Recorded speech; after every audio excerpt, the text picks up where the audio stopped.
Good morning. I just read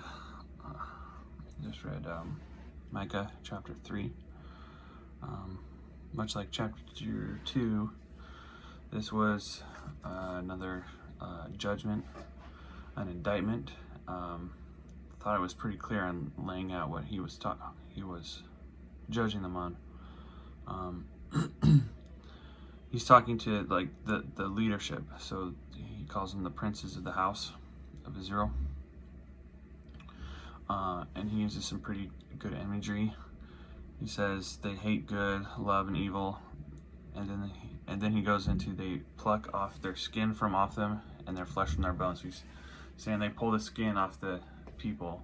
They're taking the meat from the people right off their bones, and then they're eating it, and they're breaking their bones and putting them into a cauldron for a stew pot, basically consuming the people they're supposed to be leading.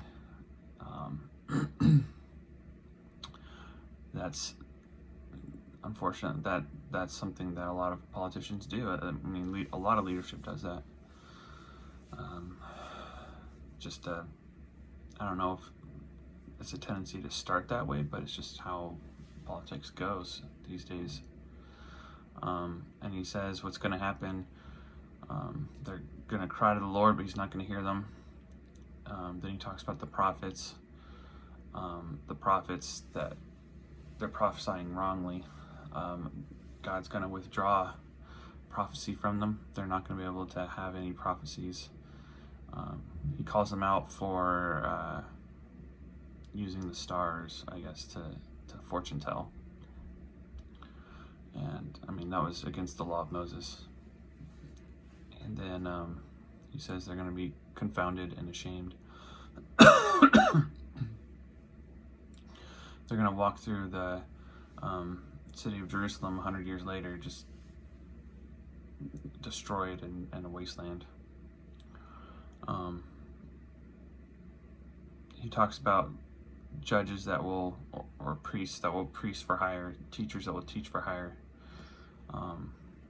Whatever you want them to say, they'll say it for money, and they wind up corrupting the world because of it.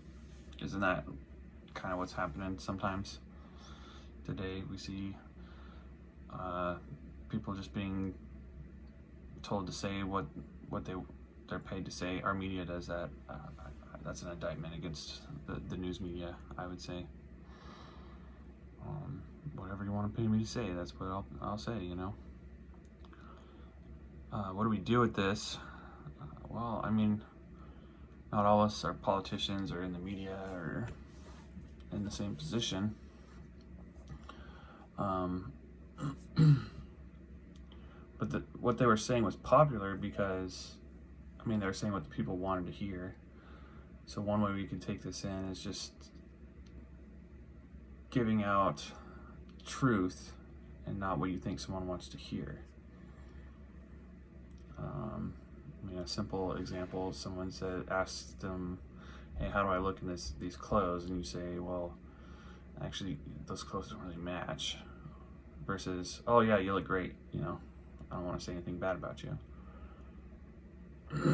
But on a bigger scale, just having a dissenting opinion and speaking it, you can still be respectful and say it, but we don't have to sit there in a crowded room when people are talking bad about something.